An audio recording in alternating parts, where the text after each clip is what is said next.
What is going on, Sooner Nation? Today, we got to talk about some transfer portal additions that have hit the portal, not necessarily have joined Oklahoma yet, but I could see it happening here in the future. It's on the offensive line. They're going to be targets that a lot of you guys are going to want to focus and follow along to. So, guys, before we dive into it, before we talk about transfer portal for the University of Oklahoma, I need to hear from you. So make sure you're joining the discussion, jumping down in the comments below. If you haven't already, hit that like, hit the subscribe button. 67% of you guys come back to watch my videos, but you're not subscribed. So just help me out, guys. We're on track, waiting to hit 10,000 subscribers. So I need your guys' help to smash that subscribe button. And guys, pull up a chair, pull up your Baja Blast, because you know that's what I like to drink. And let's talk about it. Thank you for tuning into the PG Show, where we talk about all things college football. We got some big news coming up towards the end, so stay tuned for that because I need your guys' feedback. But we got to talk about transfer portal, and today we're going to start with a guy's name, Parker Brailsford. Now, if you're anywhere near familiar with the University of Washington's Joe Morrow award-winning offensive line this year, the offensive line that gave Michael Penix all the time in the world and even more to throw the ball, which is primarily, I think, what was like over half.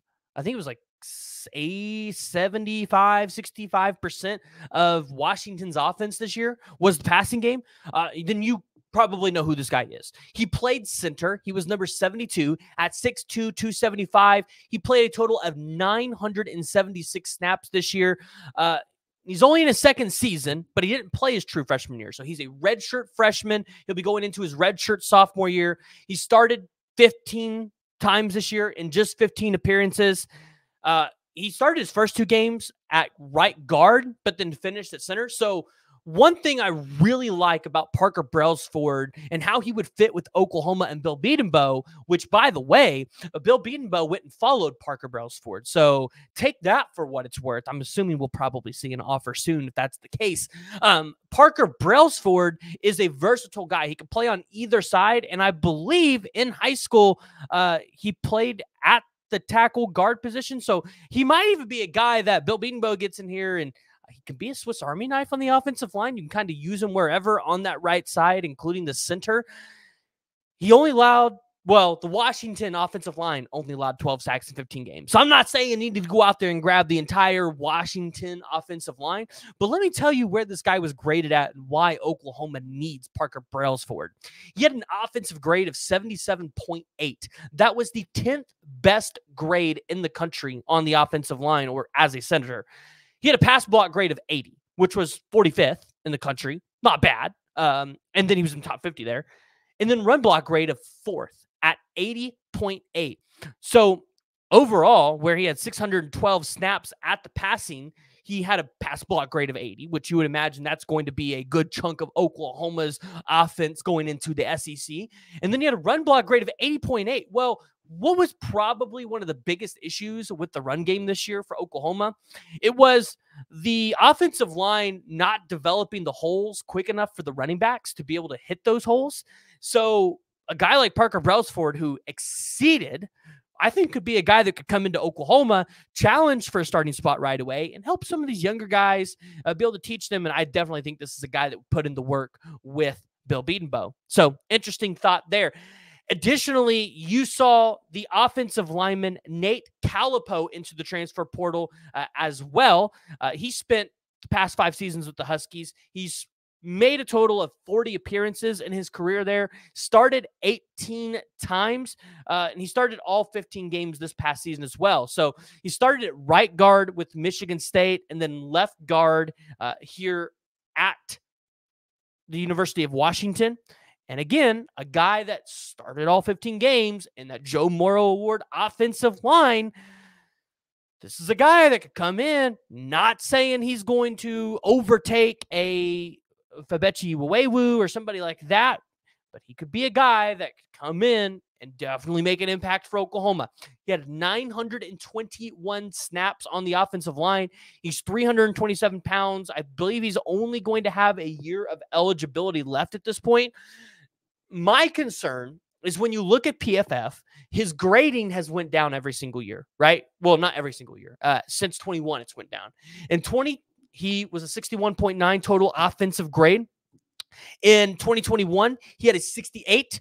In 2022, he nosedived to 55. And then this year, he had a 54.8 offensive grade, which was 489th in the country. But he had a pass block grade of 412 and a run block grade of 448. So obviously not somebody that just blows you out of the water in terms of graded, but he's a guy that made an impact. Again, this Washington offensive line allowed only 12 sacks, which was the 5th least in the country. So there is a chance that the former 4-star Nate Kalapo is a guy that could come in and make a difference on this offensive line for Oklahoma that's been absolutely depleted. Now, you might ask, well, where was Parker Brailsford as a recruit? He was a 3-star. So I want you to look at this. Look at how they're graded. A 3-star is outperforming a 4-star. When it comes to offensive line, folks, you don't have to have 5 stars to make a difference, right? Sometimes these 3-star kids or even guys that are just preferred walk-ons maybe could make an impact, right? Sometimes the offensive line, it might be a little bit hard to evaluate. And we know Bill Bedenbaugh has a good evaluation of talent. And I would bet Nate Kalapo wants to go to the NFL, and I bet he sees what Bill Bedenbaugh has done, and he only has 1 year left. And it might just be the Bill Bedenbaugh touch and the Bill Bedenbaugh stamp of approval that puts him over the top with the NFL, right? Now, lastly, we got to talk about Lance Heard. Lance Heard hasn't made a decision yet. It's been very quiet. A lot of you guys are asking questions, wondering what is going on. Where's he going to end up? And my status has not changed here. I think the pick is going to be Tennessee. And I mean, a lot of that's just because this recruitment has drug on. When recruitments drag on like this, they usually don't go in favor of Oklahoma. And when you look at Tennessee's NIL program, guys, I mean, Tennessee has top 3 NIL program in the country. That's where their NIL program is. And I'm not saying Lance Heard is just chasing the bag, but let's say, and I'm not saying these are the numbers, but let's just play hypotheticals here. Let's say somebody offers you $1 million. And I know I made a mistake the other day because a lot of people jumped on me for it.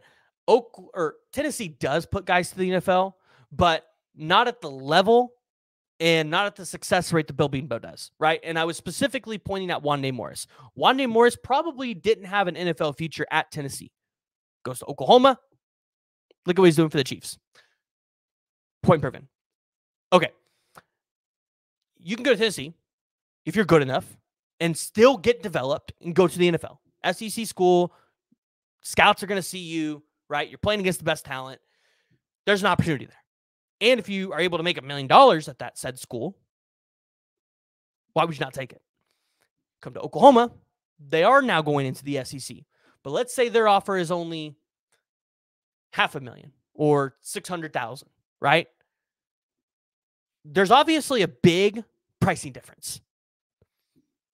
Any of you guys would probably go to Tennessee at that point. And you would understand why. Now, I get it. Bill Bedenbaugh, he's really good at development.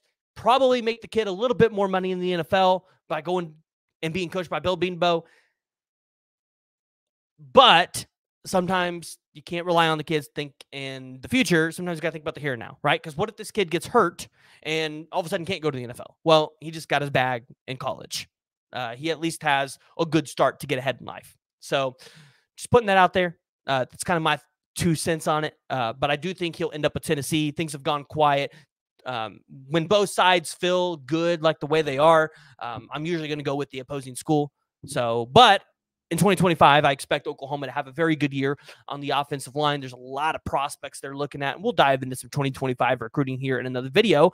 But the big news that I wanted to talk to you guys about. So as you guys know, Cooper he does videos with Jay over at Unfair Sports. We're going to be doing some basketball stuff.